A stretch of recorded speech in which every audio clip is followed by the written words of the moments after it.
ఈ భూమండలం మీద నిజంగా ఇంతటి దారుణమైన క్రెడిట్ చోరీ చేయగలిగిన వ్యక్తి ఇంకొకడెవడైనా ఉండగలడా అని అనిపించేట్టుగా చంద్రబాబు నాయుడు గారు మాట్లాడుతూ ఉన్నారు. ఊసరి వెళ్ళి కూడా చంద్రబాబు నాయుడును చూసి బహుశా సిగ్గుపడుతుందేమో.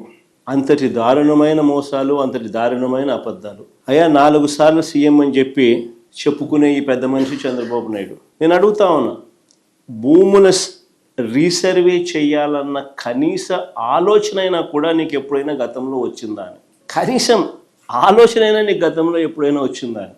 ఈరోజు క్రెడిట్ చోరీ తీసుకుంటూ తాను మాట్లాడుతూ ఉన్న మాటలకు నిజంగా ఈ పెద్ద మనిషి సిగ్గుపడాలి.